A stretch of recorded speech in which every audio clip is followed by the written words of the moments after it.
Góði gestir, það gaman að sjá ykkur svona mörg hérna. Og í frásögu færandi að maður þurfa að ganga Súlnasalinn á endan til að komast upp á sviðið. Þema þessara setningarhátíðar er 100 ára afmæli kosningaréttar kvenna. Þess mun gæta hér í skemmtiatriðum og efnisatriðum. Við erum femínískur flokkur, við erum stolt af því. Stolt af þeim grunni sem við eigum með því að Kvennalistinn var einn af þeim flokkum sem stóð að stofnun Samfylkingarinnar. Þaðan kom Ingibjörg Sólrún og veitti okkur forystu langa hríð. Síðasta verkefni hennar var að gera tillögu Jóhönnu Sigurðardóttur sem fyrsta kvenforsætisráðherra Íslands. Jóhanna gegndi forystunni og fyrir land og flokk með miklum glæsibrag. Báðar unnu þær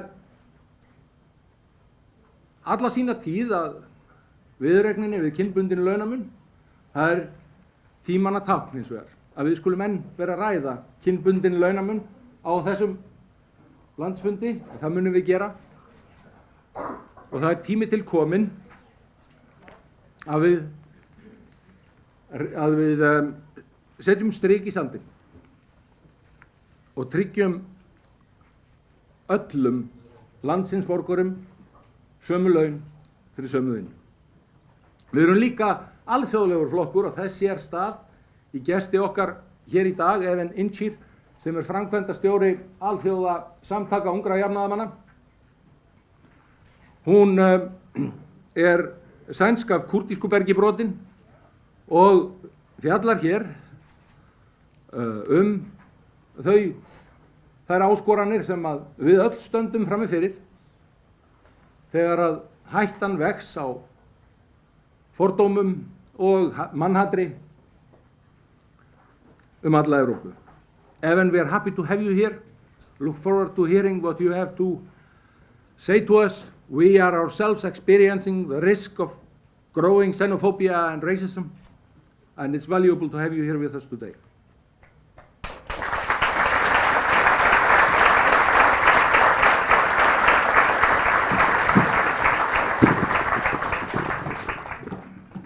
Góðir landsfundarfulltrúar og gestir, merki Samfylkingarinnar er hin rauða sól. Dagurinn hófst nú á sólmyrkva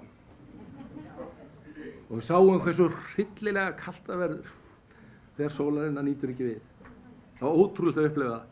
Sólin hvarf og í einni hendingu varð jökulkalt og svo birtist hún á ný. Rétt eins og sól Samfylkingarinnar birtist alltaf á ný. Og að því leyti var sólmyrkvinn hárrétt upphaf á þessum góða degi. Til að sjá hann, til að fylgjast með íslenskum náttúruundrum, hefur komið gríðarlegu fjöldi ferðamanna síðustu daga og vikur, fordæmalaust. Það toppar allan þann ferðamannastraum sem við höfum séð undanfarin ár. Og þessi ferðamannastraumur þýðir líka auðvitað ágang á viðkvæma náttúru. Við settum náttúruvernd og atvinnumál, farsæla sambúð, náttúruverndar og nýtingar á dagskrá með fagra Íslandi. Þá vorum við fyrst að hugsa og fyrst og fremst að hugsa virkjanir. Tengslin við stórar vatnsaflsvirkjanir og jarðhitavirkjanir. En við sjáum það svo vel núna hversu mikilvæg samþætt náttúruverndar og atvinnustefna er. Þegar við sjáum nýjar atvinnugreinar vaxa og vaxa sem fela í sér áþján fyrir viðkvæma náttúru og mikilvægi þess að við séum í senn flokkur atvinnuuppbyggingar og náttúruverndar. Ríkisstjórnin leggur hér ekkert til mála. Þetta happ hefur rekið á fjörur okkar, mikinn ferðamannastraum. Ríkisstjórnin þurfti að marka ramma þetta og eftir sem svaraði meðgöngutíma heils fíls kom andvana náttúrupassi. Það er engin framtíðarstefna hjá þessari ríkisstjórn í nokkru er varðar atvinnumál. Hún tekur við hverjum hvalrekanum á fætur öðrum. Núna er það ferðaþjónustan. Í fyrra voru það fordæmalausar tekjur af fjármálafyrirtækjum sem aldrei munu aftur eiga sér hliðstæðu í íslenskri sögu. Árið þar áður var það makríllinn. Það er engin framtíðarstefna nokkurn skapaðan hlut. Það er engin stefna atvinnuuppbyggingu á landsbyggðinni. Eftir hrunið settum við Íslandsmet í vegaframkvæmdum. Nú er Íslandsmet í framkvæmdaleysi í vegamálum. Einu aðgerðirnar sem sjást frá þessari ríkisstjórn eru nýjar og nýjar hugmyndaríkar útfærslur á því hvernig vildarvinir og frændgarður ríkisstjórnarinnar geti eignast eignir út úr ríkisbönkum, geti átt forgang til opinberrar aðstöðu eða með hvaða hætti vildarvinum er raðað á garðan til að ákveða leikreglurnar sem farið verður eftir við afnám gjaldeyrishafta. Hverjir geti skammtað sér hvað? Það er það eina sem er gert. Og eina spurningin sem við stöndum fram fyrir, þegar við hugsum stefnu ríkisstjórnarinnar, hvaða snáka olíu verður reynt að selja okkur á næsta ári?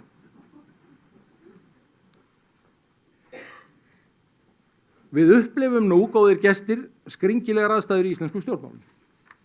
Ríkisstjórnin sem nú situr hefur efnt til meiri átaka en dæmi í stjórnmálasögu síðustu áratuga.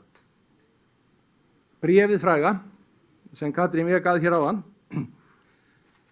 lýsir eindregnum vilja til að sniðganga bæði þing og þjóð og allar venjulegar leikreglur. Og það bréf snertir auðvitað og misbeiting ríkisstjórnarinn á valdi sínu í Evrópumálum snertir auðvitað djúpa taug í okkar hjarta. Vegna þess að Evrópumálið og stjórnfestan eru mál sem við höfum lagt höfuð ást við frá upphafi. Hver einasti samfylkingamaður veit að hann á hlutabréf í þeirri stefnu sem við mörkuðum saman aðildarumsókn að Evrópusambandinu. Vegna þess að hér í þessum sal 2001 vorum við ekki á eitt sátt. Og þá kom ég hér upp sem formaður Evrópustefnunefndar og að frumkvæði Össura lagði til þess ágætu hugmynd. Eigum við ekki bara að fara og ræða þetta hvert við annað út allt land og greiða svo atkvæði. Þetta var minni hlutaskoðun þá, varð yfirburða meiri hlutaskoðun eftir rökræðu. Við treystum okkur í rökræðuna og við höfðum þann sigur af henni að stefnan fékk almennan hljómgrunn meðal okkar allra. Og það er þess vegna sem hún tengist svo sterkt lýðræðishefð Samfylkingar. Og við eigum að muna það að það er þessi bakgrunnur sem er ástæðan fyrir því að þetta mál er okkur svo kært. Og við eigum að muna það að það er mikilvægt að sækja þangað líka leiðbeiningar hvernig skuli haldið áfram. Við eigum og einfaldlega að treysta okkur til að gera það sama gagnvart þjóðinni og við gerðum hvert gagnvart öðru. Við eigum að segja við þjóðina, við erum alveg til í að ræða þetta. Við skulum bara leggja áframhaldið í ykkar dóm, hvort það skuli haldið áfram, hvort þráðinu skuli tekin upp og við skulum bara treysta okkur til að samfæra þjóðina. Og ég hef engar efasemdir að okkur muni takast það.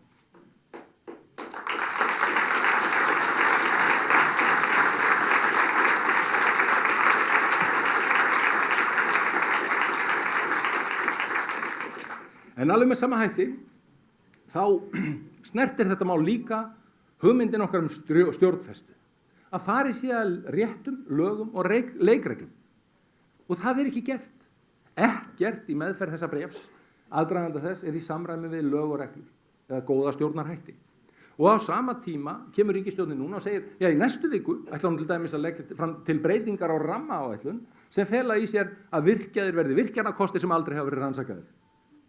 Sama þó lög sé í gildi sem segja allt annað. Það er ekki farið eftir réttum leikreglum að nokkru leyti. Samfylkingin var stofnuð réttar leikreglur og stjórnfestu vegna þess að þær skapa okkur öllum frelsi gegn valdníðslu. Og fyrir venjulegt fólk er ekkert meira virði en nákvæmlega það að vera rétt bornir borgarar í eigin landi og geta reitt sig á lög og reglur. En það er ekki bara á sviði Evrópumáluna sem ríkisstjórnin hefur valdið uppnámi. Hún hefur sett samskipti á vinnumarkaði í slíkt uppnám og skapað slík átök að hliðstæður er ekki að finna undanfarna áratugi. Lykilástæðan, segja aðila vinnumarkaðarins, voru einhuga hana, er vantrú á ríkisstjórninni og getu hennar til að leiða mál áfram til farsælla niðurstöðu. Við sjáum líka í þessari togstreitu núna afleiðingar krónunar. Hversu oft höfum við ekki heyrt það að krónan hafi svo jákvæð áhrif og sveigjanleikinn sé svo mikilvægur. Já, sveigjanleikinn þýðir tvennt, skuldirnar hækka og kaupið lækkar. Mér sýnist þjóðin sætta sig við hvorugt. Og nú er það að gerast, að þeir sem hafa sterkustu stöðu á vinnumarkaði hafa sótt sér bætur fyrir krónuna. Nú reynir hins vegar á hvort venjulegt fólk fái líka bætur fyrir krónuna. Ég spái því miður að svo verði ekki frekar en nokkru sinni fyrr í sögu hinnar íslensku krónu. Það sem hún hefur verið tækið til þess að passa að við fáum ekki fast ákveðin laun, heldur að Enga-Ingar og Thórsarar, Bogasennar og Pétrar þríhross ráði frá degi til dags hvað við fáum borgað.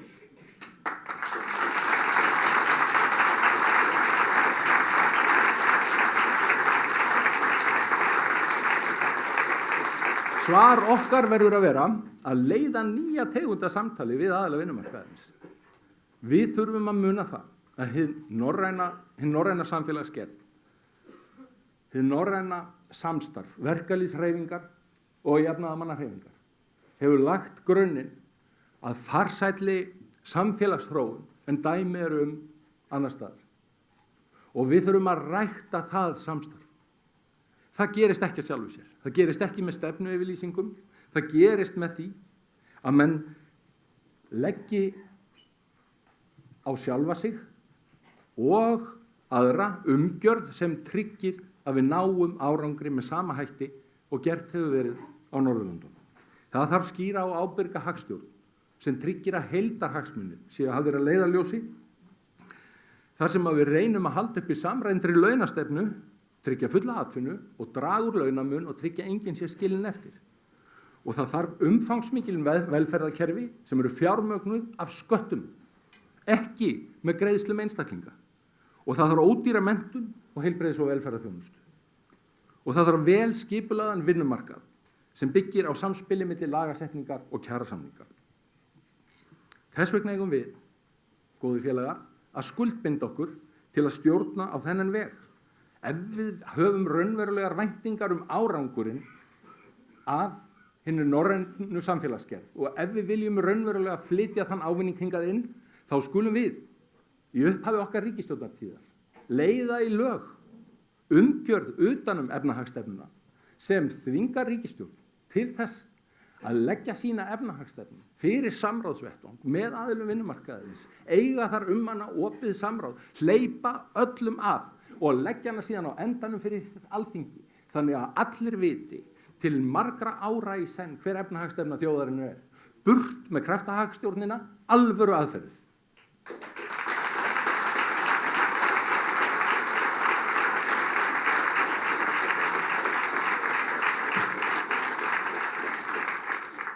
Mikilvægasta samfélagsverkefnið í dag eru húsnæðismálin, án nokkurs vafa, og ég boða róttækar breytingar í þeim málaflokki. Við leggjum fyrir þennan fund heildstæðar úrbótatillögur, jafnt bráðaaðgerðir sem langtímalausnir. Þetta er hrikalegt ástand. Fólk kemst ekki að heiman, leiga er tvöfalt dýrari en afborgun af íbúð, en enginn getur klofið útborgun til þess að kaupa íbúð. Og ríkisstjórnin gerir ekkert í þessu málum. Við höfum lagt fram ítarlegar tillögur meðan við vorum í ríkisstjórn. Við lögðum fram ítarlegar tillögur í stjórnarlandsstöðu og það hefur ekkert verið gert. Allar tillögurnar lágu fyrir þegar ríkisstjórnin tók við. Hún sett af stað nýtt nefndarstarf sem skilaði sömu niðurstöðu í apríl á síðasta ári. Og það hefur enginn heyrt af neinum efndum síðan þá. Bjarni Benediktsson hélt hins vegar erindi í síðustu viku í Háskólanum í Reykjavík, ég hnaut þetta í gær. Það var mjög athyglisvert, eru þið búin að sjá það? Þar fjallaði hann hvernig fólk ætti að eignast húsnæði. Og lausnin var skýr. Hann sagði eitthvað þessa leið, ef fólk bara leggur fyrir 3.000 krónur á mánuði, þegar barnið fæðist, þá á barnið við 18 ára aldur sem svarar 1 milljón ef miðað er við 4% óverðtryggða vexti. Ef fólk hins vegar klífur það að leggja fyrir 5.000 krónur á mánuði, stendur þessi upphæð í 1,5 milljón þegar að barnið hefur náð 18 ára aldri. Og svo bætti hann við, og þetta er orðrétt sko, það er ekki slæmt að eiga að loknu námi.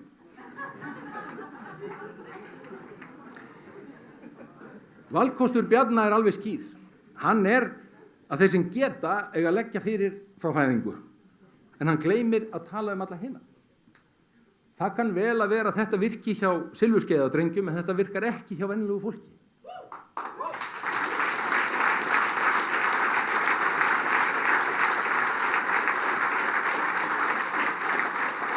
Við getum ekki beðið heila kynslóð eftir því að fá úrlausn á þessum brýna samfélagsvanda.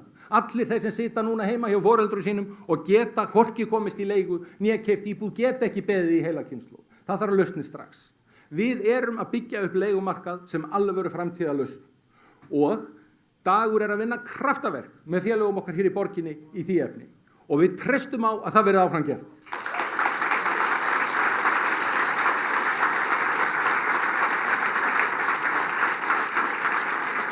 En alveg sama hversu vel okkur tekst til í því, þá tekur það tíma. Þær íbúðir verða ekki til á morgun og ekki til eftir ár. Og þess vegna þarf líka bráðaaðgerðir strax. Við þurfum hækkun húsaleigubóta, við þurfum skattaafslátt til þeirra sem eru tilbúnir að leigja út frá sér eina íbúð. Þannig að fólk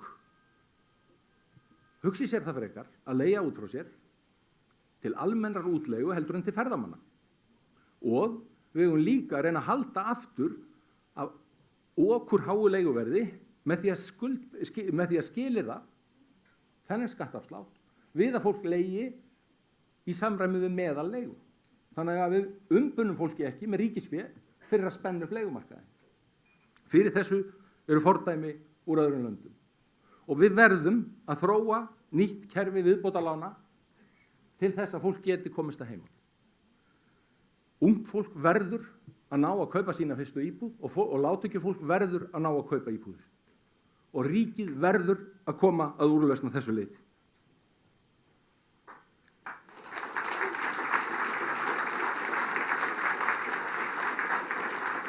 Og við skulum ekkert efast við getum þetta. Við höfum gert þetta áður. Jafnaðarmenn hafa í 100 ár lagt fram allar lausnir sem einhverju nemur í húsnæðismálum í landinu. Það voru jafnaðarmenn með héðinn í broddi fylkingar sem hófu byggingu verkamannabústaða sem dugðu íslensku launafólki áratugum saman. Það voru jafnaðarmenn með Jóhanni í fararbroddi sem bjuggu til húsbréfakerfið og gerðu markaðsviðskiptin auðveldari með fasteignir. Eina framlag Framsóknarflokksins til íslenskrar húsnæðisstefnu frá upphafi hefur verið að rústa báðum þessum kerfum.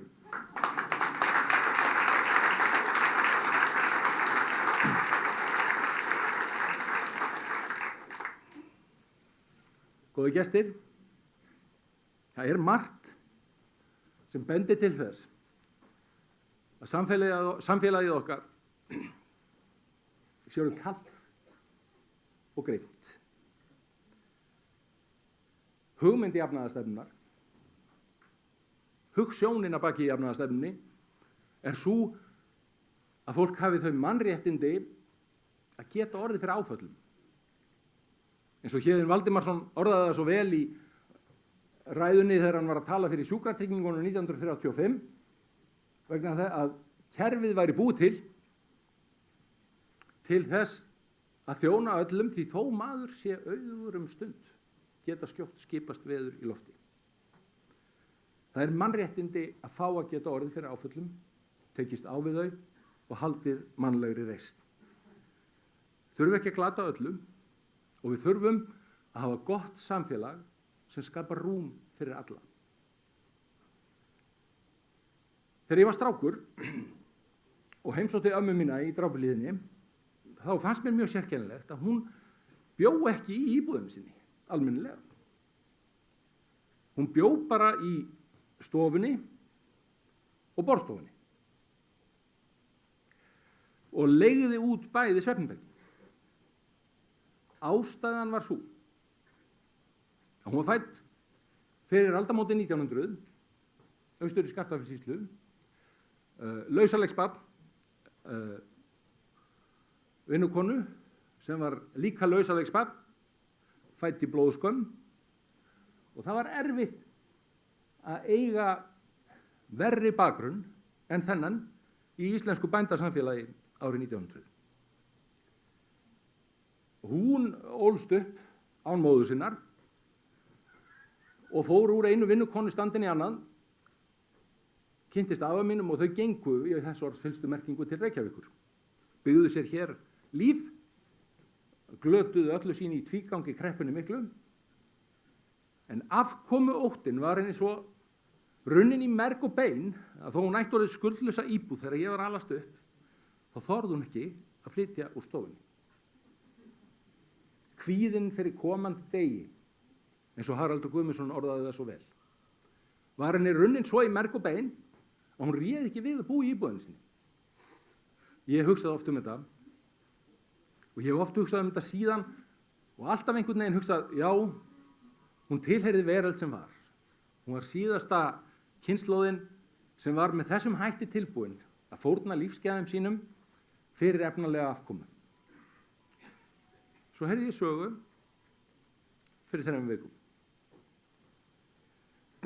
af öryrkja í Kópavoginum sem nær ekki að láta endan á saman. Við veitum öll hvaða kjör honum eru búin. Hann býr í lítilli íbúð og hann fór leið ömmu minnar og auglýsti eftir meðleigjanda. Vildi leigja út frá sér eitt herbergi í þessari litlu íbúð. Og meðal þeirra sem sóttu voru hjón á 70-aldri. Hann atvinnulaus, hún með vinnu í iðnfyrirtæki. Í þessari litlu sögu birtist okkur í hnotskurn gallarnir sem við stöndum frammi fyrir, öll þau vandamál sem við stöndum frammi fyrir. Ófullnægjandi bótakerfi sem gefur fólki ekki möguleika, hvorki örorkulífeyrisþegum né ellilífeyrisþegum, að lifa með fullnægjandi reisn. Atvinnuleysisbótakerfi sem er búið að skekkja nú síðast með þeim aðgerðum ríkisstjórnarinnar að stytta bótatímann. Jafnvel þó fólk sem er á 70-aldri sé atvinnulaust og allir viti að það sé engin störf að fá fyrir þetta fólk. Skilaboð ríkisstjórnarinnar eru skýr. Þetta er bara ykkar vandamál. Þetta er ekki okkar vandamál. Það er ekki samfélagsvandamál að þessi getur störf fyrir fólk með skerta starfsgetu eða fólk á 70-aldri eða fólk sem er með geðræna sjúkdómssögu. Nei.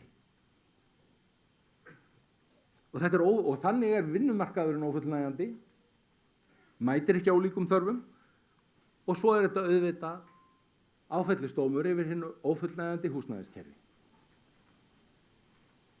Og svo sjáum við líka fréttirnar af kolonum sem útlendingum er boðið upp á að búa í vítt og breitt bæinn.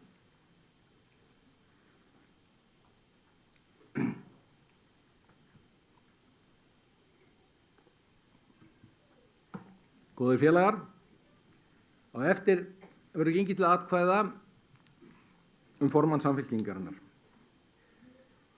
Mig langar aðeins að rekja fyrir ykkur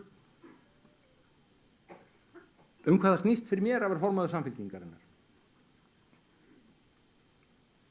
Þetta er fyrsti landsfundurinn sem ég sett sem formaður og þetta tímabil hefur verið mjög tíðinda mikið. Ég sendi ykkur öllum tölvupóst eftir kosningaósigurinn mikla, óskaði eftir viðbröðum ykkar, hugmyndum það sem betur mætti fara og í lok þess pósts sagði ég, við komumst saman á þennan stað og við verðum saman að fara af honum. Það hefur verið verkefni mitt. Hvað hef ég gert?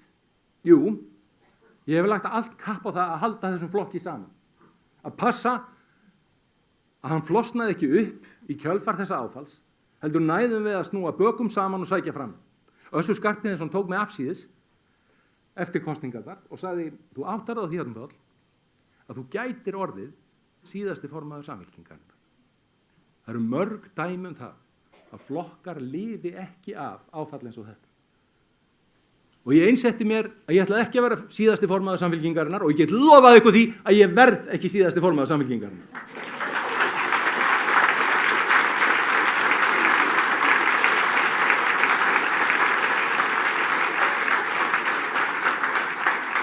Ég hef einsett mér það líka að tryggja að Samfylkingin getur verið forystuflokkur í samhentri stjórnarandstöðu.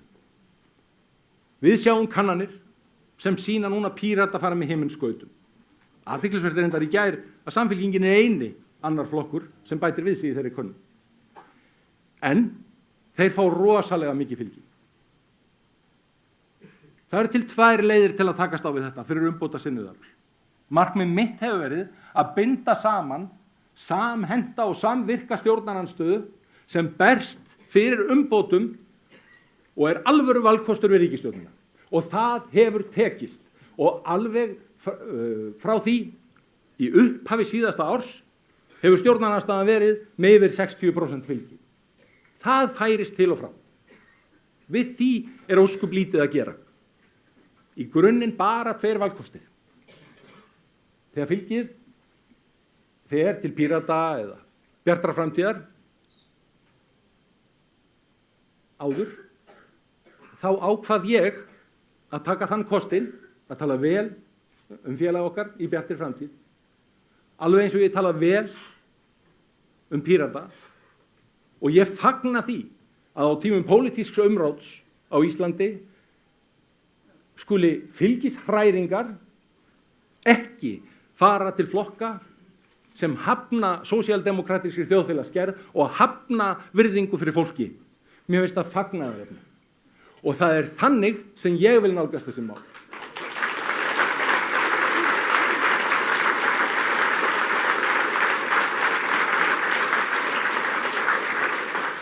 Og ég vil að Samfylkingin sé opið umfaðmandi sameinandi afl í að leiða saman stjórnarandstöðu með þessum hætti.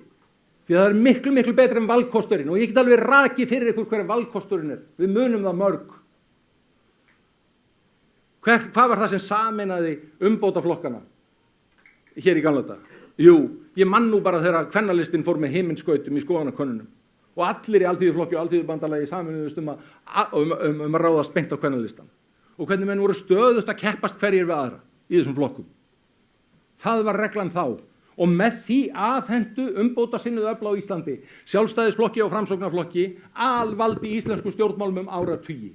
Við þurfum að byggja valkost, trúverðugan valkost og ég er ánægður yfir því að hafa náð að standa fyrir því að Samfylkingin geti verið í forystu fyrir sameinaðri stjórnarandstöðu. Og ef þið viljið aðra stefnu þá þurfið þið nýjan formann.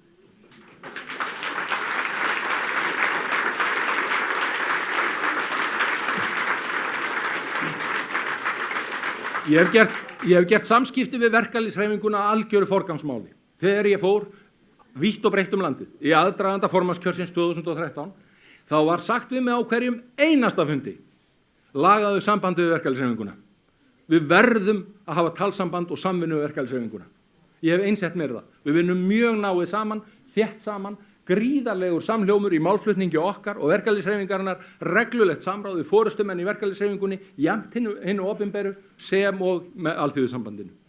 Og við verðum að gera þetta áfram. Við eigum sameiginlega rætur. Á næsta ári er 100 ára afmæli íslenskra verkalýðshreyfingar og 100 ára afmæli jafnaðarmanna. Það er sögulegt hlutverk okkar að tryggja þetta samstarf og tryggja því áhrif í samfélaginu.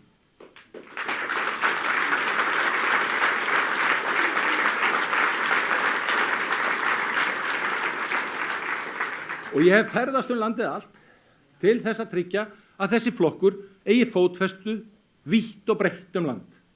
Því ég held að það sé ómögulegt að vera jafnaðarmannaflokkur og standa ekki traustum rótum jafnt í þéttbýli og dreifbýli.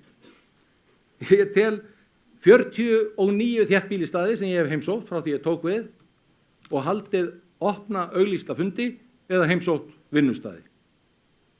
Suma staðina hef ég heimsótt 2, suma 3 og suma oftar. En ég hef samt ekki náð að heimsækja þá alla. Margt ennþá eftir á dagskránni. En ég trúi því bjargfastlega að jafnaðarmenn verði aldrei trúverðugir nema þeir tali líka fyrir þeim grunnþætti jafnaðarstefnunar að fólk búið í jafnar aðstæður óháð því hvar það býr. Og fólk á landsbyggðinni býr sannarlega við lakari félagslegar aðstæður og lakari efnaleg kjör en fólk á höfuðborgarsvæðinu. Og jafnaðarmannaflokkur Íslands verður að vera flokkur allra.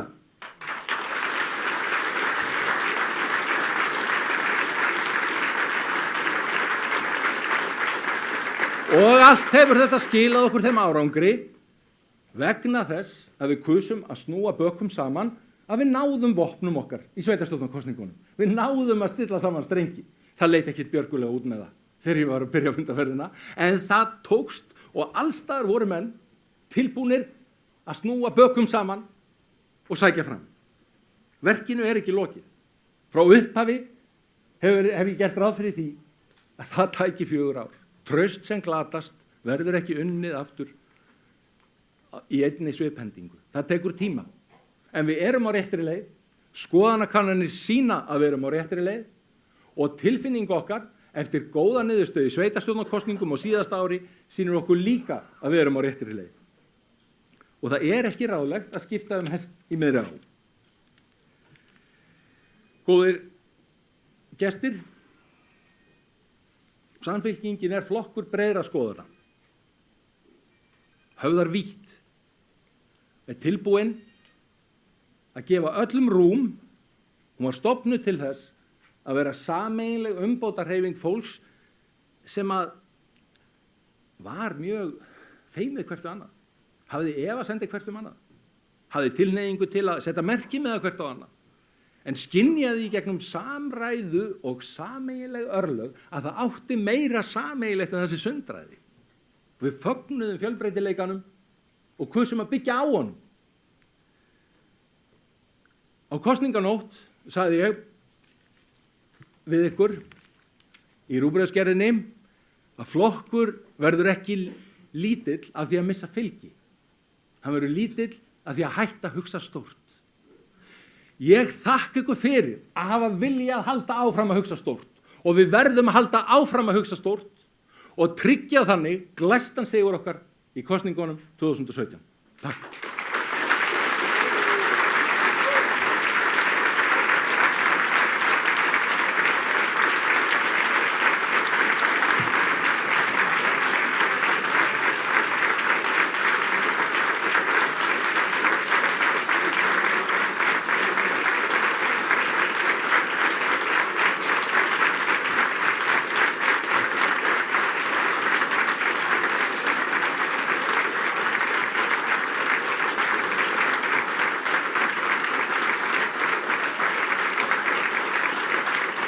Thank you.